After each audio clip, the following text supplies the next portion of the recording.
Bienvenue dans cette nouvelle vidéo, je m'appelle Laura, je suis web designer et consultante Squarespace et aujourd'hui on va se parler d'un sujet ô combien important, mesdames et messieurs, j'ai nommé vos mentions légales.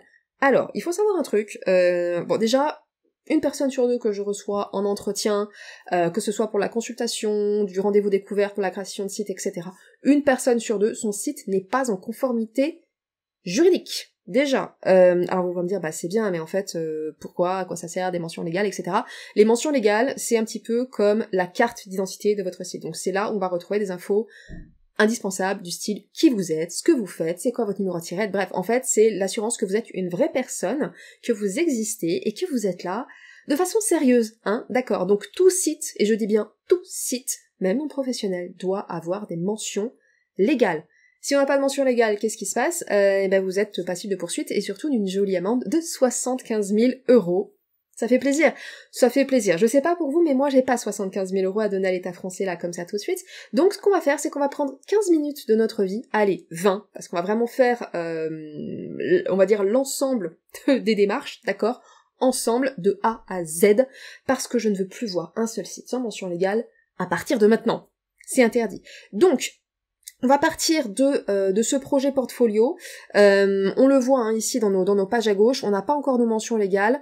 Quand on descend jusqu'au pied de page, j'ai construit le pied page, etc. et j'ai intégré les mentions légales. Donc ce qu'on va faire, c'est que on va se rendre sur un site de création de documents juridiques, on va créer des mentions légales, et ensuite on va voir comment les intégrer à notre site de façon propre, concise et efficace. Avant de commencer, petit disclaimer extrêmement important, je ne suis pas juriste. Je ne suis pas avocate.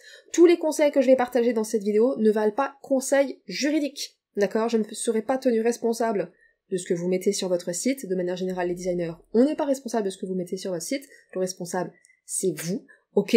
Donc voilà, moi je vais partager avec vous les bonnes pratiques des sites, plutôt un site qui est considéré comme une référence dans le domaine, etc. En revanche, la création de vos mentions légales, vous en êtes absolument et 100% responsable. Vous êtes responsable de tout. D'accord? Ceci étant dit, c'est parti. Alors faut savoir un truc, c'est que les mentions légales, c'est un document juridique encadré, ok? Donc en fait, en fonction de vous, de votre société, de votre situation, du type de données que vous collectez, etc., vos mentions légales ne seront pas forcément les mêmes que celles du voisin. De l'intérêt de ne pas copier les mentions légales du voisin, oui, parce que je le vois aussi, beaucoup, d'accord? Donc on ne fait pas ça, c'est comme les conditions générales de vente. Non, ça n'a pas de sens.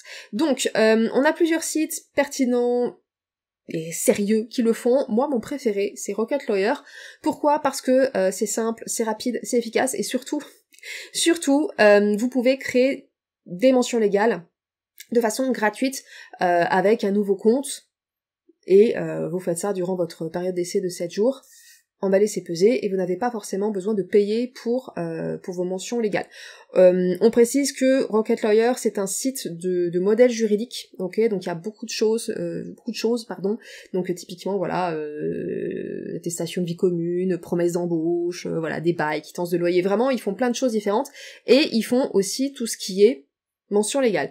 Donc on va aller chercher ici un petit document, et je vais taper mention légale.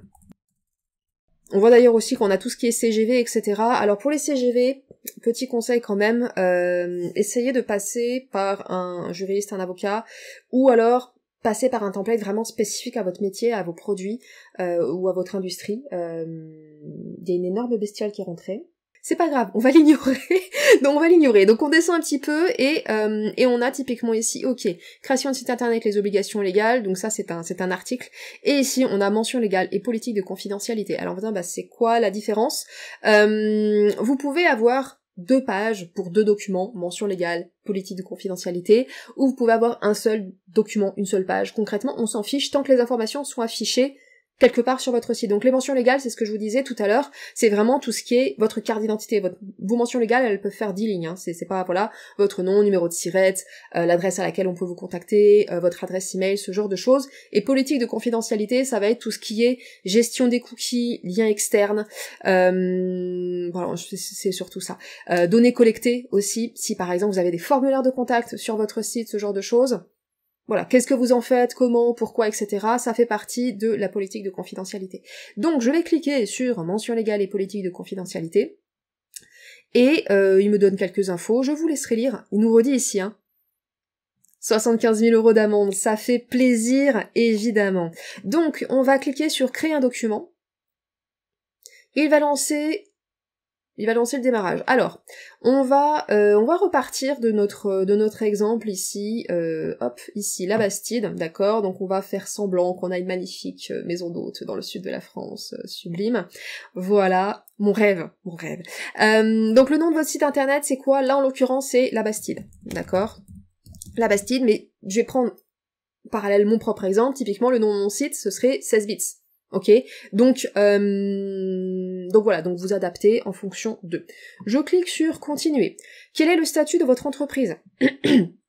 Donc, moi typiquement, Laura Testu, entreprise, je suis une entreprise individuelle, j'ai une micro-entreprise, on va dire que la Bastide, c'est une société, je suis en SARL, pourquoi pas. Donc là, vous choisissez en fonction de votre statut. D'accord. Voilà. En général, les entrepreneurs qui sont de la prestation de service, qui sont en début d'activité, qui se lancent, ou voilà, qui sont déjà installés depuis quelques années, mais bon bref, en général, on est en entreprise individuelle. Faites attention, c'est une information importante, donc on ne met pas n'importe quoi. Donc on va dire que la Bastide, on est en société. Donc nom de la société, on va dire que le nom de la société, c'est la Bastide. Mais on est d'accord que là, ben encore une fois, ça dépend. Je vais y arriver. Petite précision, quand vous êtes en auto-entreprise, le nom de votre société, c'est votre prénom et votre nom. D'accord? Donc moi, par exemple, le nom de ma société, c'est Laura Testu, et la forme, c'est EI. D'accord? Donc on va dire, par exemple, la Bastide, SARL, montant du capital, ben là c'est pareil, ça dépend. Une entreprise individuelle, il n'y a pas de montant de capital, d'accord? On peut ouvrir une entreprise comme ça nous chante, ou presque. Voilà. SARL, nous on va mettre quelque chose, on va mettre 10 000 €. J'ai aucune idée si c'est cohérent 10 000 € pour une SARL. Ça me paraît pas beaucoup quand même. On va en mettre 20 000. Ok. On descend un petit peu. Lieu d'immatriculation et numéro sirène. Donc, numéro sirène, bah, c'est ce qui apparaît sur vos documents INSEE. D'accord? Donc c'est votre numéro d'immatriculation. Voilà, donc on va mettre par exemple 1, 2, 3, 4, on s'en fiche, là vraiment, c'est vraiment pour l'exemple. Et c'est là où vous allez mettre votre adresse. D'accord? Donc ça c'est un truc aussi que j'entends souvent. Je rigole parce que c'est pas pour me moquer, mais parce que c'est hyper fréquent. Je veux pas mettre mon adresse personnelle. En fait, les petits chats, vous n'avez pas le choix. C'est pas voilà. Vous êtes en micro-entreprise, votre adresse, l'adresse de votre entreprise, en général, c'est votre domicile, vous n'avez pas le choix, d'accord? Sachant qu'en micro-entreprise, en libéral, donc tout ce qui est designer, par exemple web designer, pour prendre mon propre cas, mais ça s'applique à énormément de métiers sur la prestation de service, on ne peut pas faire de domiciliation. Donc en fait, vous êtes obligé de mettre votre adresse, ok? C'est pas un débat, je précise, ce n'est pas un débat, d'accord? Ce sont des mentions légales. S'il y a vos mentions légales, mais qu'il n'y a pas votre adresse, en fait, elles sont caduques, ça fonctionne pas, donc vous aurez quand même vos 75 000 balles d'amende. Donc s'il vous plaît, vraiment, mettez votre adresse. Enfin, voilà. C'est pas, encore une fois, c'est pas un sujet. Donc on va reprendre, ici pour la Bastide, hop, on regardera après ce magnifique site, on va reprendre ici notre adresse, la nôtre pour la Bastide. Donc on revient, hop, l'adresse, code postal, ben du coup on est dans le Var, hop, on va mettre comme ceci, ok, numéro de téléphone, donc c'est pareil, je vois pas mal de personnes qui disent « je vais pas mettre mon numéro de téléphone ». C'est pas un choix, c'est pas une option, vous mettez votre numéro de téléphone, point, enfin, on est vraiment sur un document juridique, mettez-vous ça en tête, c'est un document juridique, d'accord? Et encore une fois, là, votre adresse, siège social, etc., ça se trouve très facilement sur internet, sur des sites comme société.com, etc. Donc ne pensez pas que vous êtes bien caché derrière votre écran, vous ne l'êtes pas, d'accord? Vous avez une société, vous êtes officiel. Donc numéro de téléphone, voilà, on va mettre à peu près, de toute façon c'est le mien, donc voilà, c'est pareil, j'ai pas trop de problème à le mettre ici, parce que de toute façon c'est celui qui est sur mon site. Mais s'il vous plaît, m'écrivez pas, bon. Et votre adresse email, c'est l'adresse email de votre société. Donc c'est l'adresse email à laquelle on peut vous contacter d'un point de vue professionnel. Je clique sur continuer une fois que j'ai validé toutes ces infos. Donc quel est le représentant de votre société? Donc, en général, en micro-entreprise, on est tout seul. Sur une SARL, en général, oui, il y en a un aussi. Donc là, on va mettre, voilà, Laura Testu. Fonction du représentant légal, donc ça dépend on va dire, du statut, je vais y arriver, de votre entreprise. Ça dépend du statut. Et on a aussi également le directeur de publication, donc ça c'est vraiment pour les, entre guillemets, les grosses structures. Voilà, là, nous, en SARL ou en micro-entreprise, en fait, on n'a pas besoin de ça, donc voilà. On va cliquer sur continuer. Nom de l'hébergeur, et c'est là où, entre guillemets, ça se corse un petit peu. Nom de l'hébergeur, si vous faites votre site Squarespace, en fait, l'hébergeur, c'est Squarespace. Donc, on va mettre ici Squarespace, et on va le mettre de façon... oups, je fais retour, je cliquais trop vite. Hop, Squarespace, et on va aller chercher leur raison sociale. Donc pour ce type d'infos, en fait, je suis tout simplement allée chercher mes factures. Voilà, comme ça, on est sûr d'avoir les bonnes informations. Donc le nom de la société, c'est Squarespace Ireland Limited. Donc on va venir copier et hop, coller ces informations. L'adresse du siège social, donc c'est Squarespace House, Shipgate Street, blablabla. Hop, on revient ici. Et code postal et ville. Donc on est sur un code postal irlandais, sans ville. Merci, hop. Pas la bonne page, et ceci, et voilà. Donc une fois qu'on a mis les informations de Squarespace, donc ça, vérifiez bien sur vos factures, mais en théorie ça devrait pas changer. J'imagine que vous êtes basé en Europe, voilà. On clique sur continuer. Alors, donc là, c'est le lien permettant à vos clients de refuser de recevoir des offres commerciales. Donc, typiquement, vous avez un logiciel de capture avec inscrivez-vous à la newsletter, machin, blabla.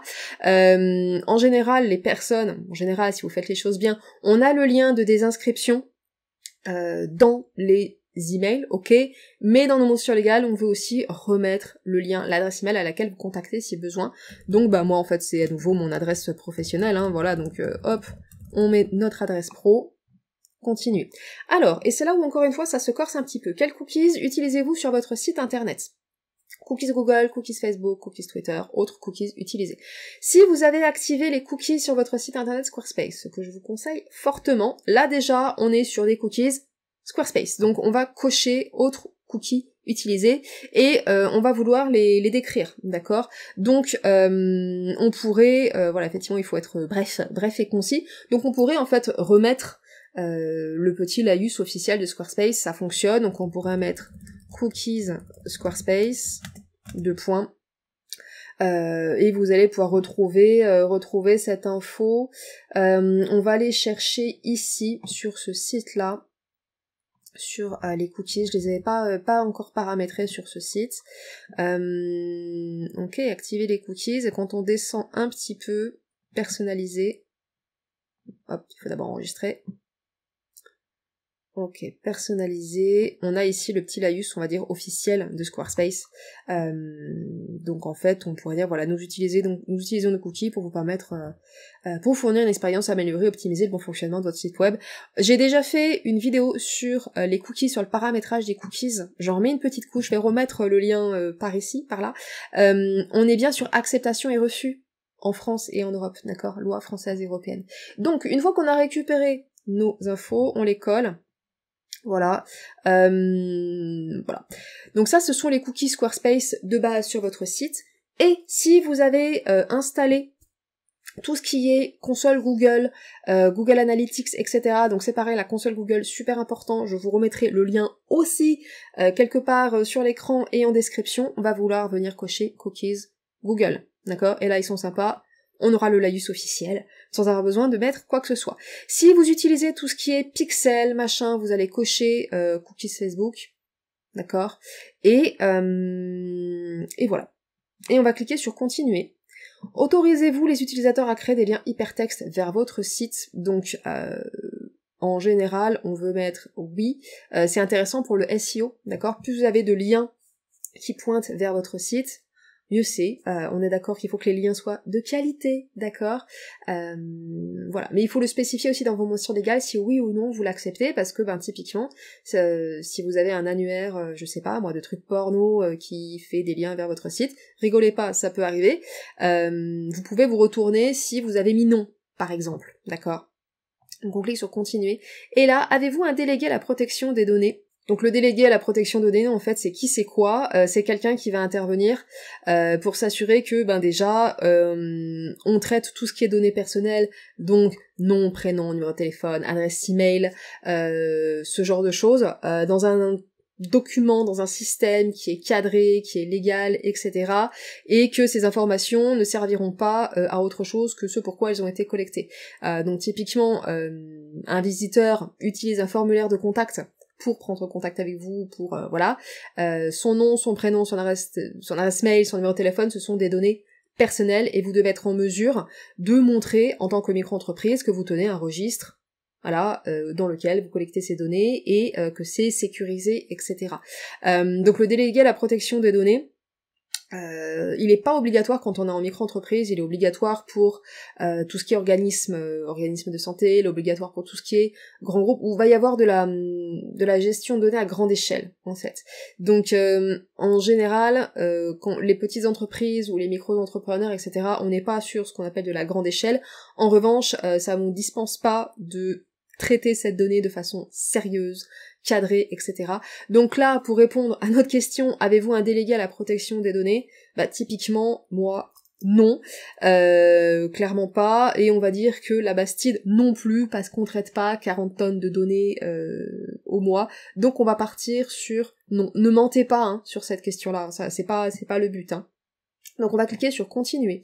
Alors, quelles sont les données personnelles que vous allez collecter? Et donc c'est là où on va réfléchir en fonction de son cas à soi. Donc imaginons la Bastide, on collecte des informations des gens qui vont réserver, etc.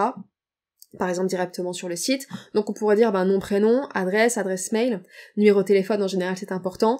Et si vous avez d'autres données, date de naissance non, et si vous avez d'autres données, vous le mettez, d'accord? Donc typiquement si vous faites de la segmentation, ça arrive parfois, si vous faites de la segmentation avec vos formulaires de capture, merci Laura, vous le mettez ici, d'accord? Donc, autres données, à vous de voir en fonction de, d'accord? C'est à ne pas négliger, ok?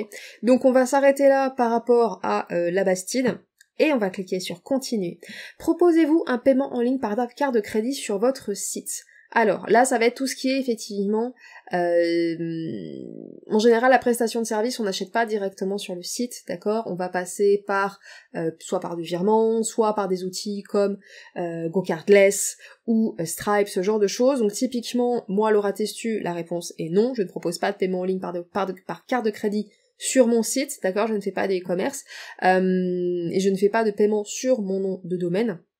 En revanche, encore une fois, ça dépend. D'accord? Ça dépend de vous. Ok? Donc, on va imaginer que la Bastide, elle passe par un système tierce pour les paiements, donc on va mettre non, et on va cliquer sur continuer. Ok, donc une fois qu'on a terminé, on est content, sauf que c'est pas terminé pour autant. Maintenant, il va falloir aller récupérer ces fameuses mentions légales. Donc c'est là où on va pouvoir faire notre compte, ok. N'oubliez pas, hein, une fois que vous avez fait votre compte, de désactiver le renouvellement automatique. Sinon, voilà, vous allez vous retrouver embarqué dans un abonnement. Alors, on va créer un compte rapidement. Une fois qu'on a mis nos infos, on clique sur continuer. Et là, il nous dit, c'est bon, c'est prêt, qu'est-ce que vous choisissez? L'essai premium, l'essai gratuit, etc. C'est intéressant aussi parce que Rocketlayer, ils ont aussi effectivement un système de signature en ligne, donc là, je pense à toutes les personnes qui font la prestation de service.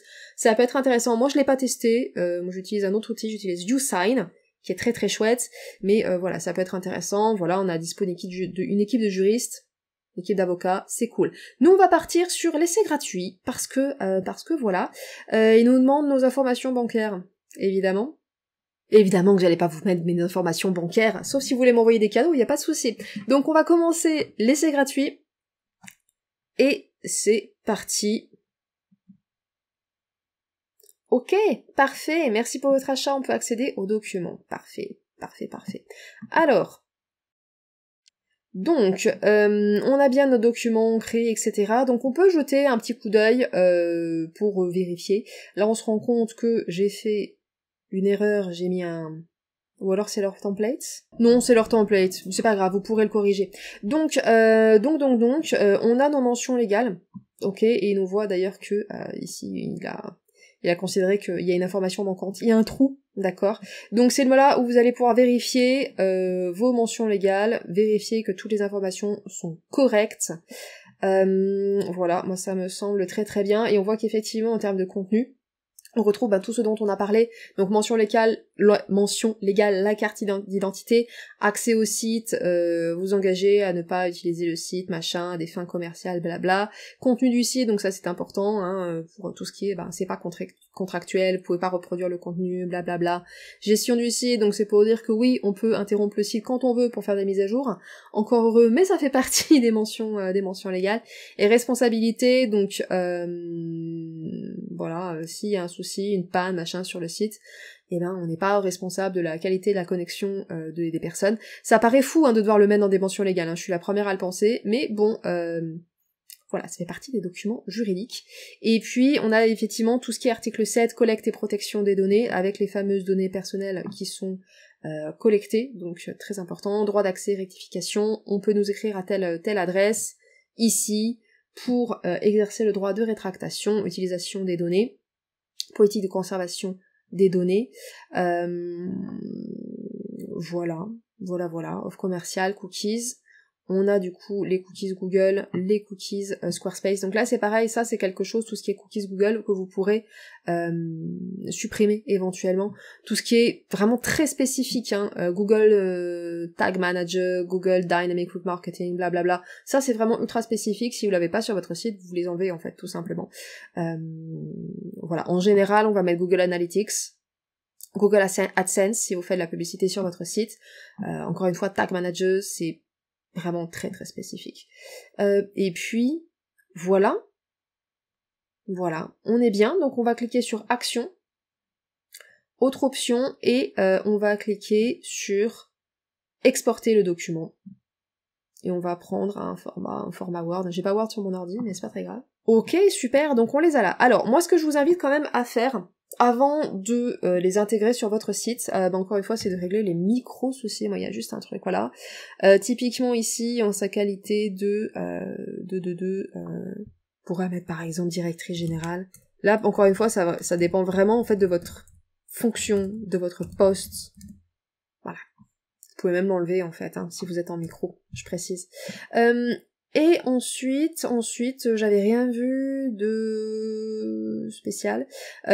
Si après vous pouvez, pourquoi pas, voilà, remettre un petit peu en forme les choses. Ça, c'est à vous de voir jusqu'où vous voulez aller. Moi, j'aime bien des mentions légales quand même qui sont à peu près lisibles.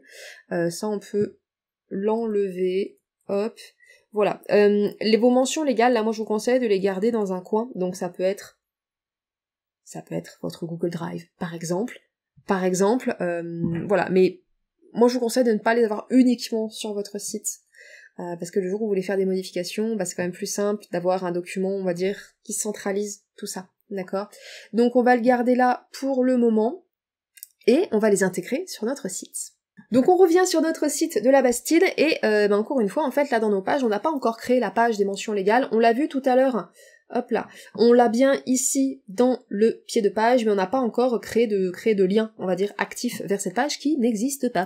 Donc pour les mentions légales, moi ce que je vous conseille de faire, c'est de créer une page hors navigation, donc on va créer une page vierge, on va l'appeler mention légale. Mention légale et politique de confidentialité, parce qu'en fait c'est son vrai petit nom, politique de confidentialité. Ok, on va cliquer ailleurs pour valider la création de la page, et donc la page est là. Alors, avant quand même qu'on s'aventure sur vraiment l'intégration du contenu, etc., on va venir cliquer sur la petite roue crantée, et petite subtilité, là on peut l'enlever en fait, on peut le laisser comme ça, on peut l'enlever, juste soyez attentifs, parce que j'ai remarqué qu'une fois sur deux, en fait, l'accent ça saute, donc en soi, on s'en fiche sur une page de mention légale qui n'a pas vocation à être référencée, mais voilà, c'est un commentaire général pour vous, pour la création de vos pages. En revanche, donc là on est bien, par contre on va aller dans SEO, et ce qu'on va faire c'est qu'on va masquer la page pour les moteurs de recherche, ok? Ça n'a absolument aucun sens de vouloir référencer vos mentions légales, voire même ça peut porter à confusion, on le voit de temps en temps, voilà. Les pages de mentions légales, arbre à lien Instagram, conditions générales de vente, vous pouvez aller dans vos paramètres SEO et masquer la page pour les moteurs de recherche. c'est pas le genre de page que vous avez envie de faire remonter dans votre dans le référencement Google. Donc, j'enregistre, et on se retrouve ici avec notre page. Donc on va venir cliquer sur modifier, et c'est là où en termes de mention légale, en fait, vous faites un petit peu, vous faites un petit peu ce que vous voulez. Oui et non, presque. L'objectif en fait c'est vraiment que ce soit simplement cohérent et clair. Donc on va venir créer un bloc de texte. Moi ce que j'aime bien faire pour que ce soit plus simple en fait à gérer après pour la partie mobile, ça va être remettre ici mention légale et politique de confidentialité. Ok, on va agrandir un petit peu. Et ce qu'on va venir faire, c'est on va venir mettre un peu tout ça en page de façon sympa. Alors encore une fois, on s'en fiche un petit peu là de vos titres, machin, blabla, parce qu'en fait ce n'est pas une page qui a vocation à être référencée, donc en fait là vous pouvez vous permettre un peu plus light sur la partie titre, SEO, machin. Donc on a mis un titre, et surtout, ne pas oublier cette information importante, la date de publication, à partir de quelle date c'est en vigueur. Donc on va mettre ici en vigueur à partir... J'ai un peu du mal à écrire. À partir du... Et nous sommes le 20 mai 2024, du 20-05 2024. Moi je trouve que c'est... pourquoi pas... Ouais, si on peut le laisser comme ça. Allez, c'est bien, on va le mettre en italique. Ok. Et on va enregistrer parce qu'on sait jamais. Et je vais rajouter du coup un autre blog. Et là ça va vraiment être nos mentions légales. On descend un petit peu, on va aérer le contenu quand même. Hop. Et là on va venir récupérer, c'était pas la bonne fenêtre. On va venir récupérer nos mentions légales, et je vais pas prendre ça, je vais juste prendre vraiment le contenu. Hop, CTRL-C pour copier, je reviens dans Squarespace, CTRL-V pour coller. Et voilà. Et c'est là où vous allez vous amuser un petit peu. On va le mettre en paragraphe 1 pour que ce soit quand même plus cohérent. Et c'est là où je vous conseille quand même, encore une fois, de pas juste vous arrêter là, mais de faire quand même quelque chose d'un petit peu plus propre, d'accord? Donc on va pas le faire ensemble aujourd'hui parce que sincèrement, c'est pas très intéressant de faire ça sur ce type de tutoriel. En revanche, voilà, soyez quand même attentifs, mettez s'il vous plaît des espaces entre vos articles, voilà, s'il y a des espaces qui n'ont rien à faire là, voilà, article 2, article 3, s'il vous plaît, simplifiez-nous la lecture du site, d'accord, ça nous fera plaisir. Pour tout ce qui est lien, adresse mail, etc., ça peut être intéressant de rajouter le lien, d'accord? Donc là, je sélectionne le texte, je fais un petit CTRL-C pour copier, je clique sur le petit maillon pour créer un lien, et là, on a ici email, d'accord? Donc j'ai cliqué sur URL pour faire apparaître le menu déroulant, email, et je colle en fait l'adresse, ok? Donc voilà, et je clique ailleurs pour valider le lien. Donc ça là, vous allez pouvoir vous amuser à le faire sur tous vos liens. On peut aussi, tout ce qui est article, le mettre un peu plus en avant, on peut mettre un titre 3, par exemple, ok, pour que ce soit, encore une fois, agréable à lire et simple. Voilà, ne sous-estimez pas ce truc-là, je vois beaucoup de gens qui se contentent de... Quand ils ont des mentions légales, c'est déjà ça, qui se contentent de coller de façon un peu brutasse. Voilà, ça fait partie des documents, certaines personnes les lisent. Pas dans leur intégralité, mais voilà, ils vont venir regarder qui vous êtes, le numéro, gna gna, ils vont s'assurer qu'en fait que vous êtes une vraie personne. S'il vous plaît, ne sous-estimez pas ça, c'est super important. Donc une fois que notre page, elle est jolie, elle nous plaît, on n'oublie pas d'enregistrer tant qu'à faire, et ce qu'on va venir faire maintenant, c'est créer du coup le lien depuis notre pied de page vers cette fameuse page mention légale. Donc, on va cliquer sur modifier pour ouvrir l'éditeur, on va revenir tout en bas, hop là, jusqu'à notre pied de page, je clique sur modifier le pied de page du site. Donc on a nos différents blocs, voilà, le contenu, liens sociaux, machin, et ici on a du coup nos mentions légales, on va dire le petit laïus vers les différentes pages légales, on va dire plutôt ça comme ça, et on a bien ici du coup les mentions légales. Donc ce qu'on va venir faire, c'est sélectionner mention légale, je clique sur le petit maillon pour le lien, et c'est là où c'est un peu pénible parce que vous êtes en bas de page. Donc ce qu'on va venir faire, c'est venir chercher la page mention légale. Donc on pourrait taper simplement mention légale ici, et là le système nous dit qu'on a bien une page ici en navigation cachée. C'est un peu caché, on est en bas de page, j'en ai conscience, c'est pas très pratique. Voilà, on clique, et on a bien ici le lien vers les mentions légales.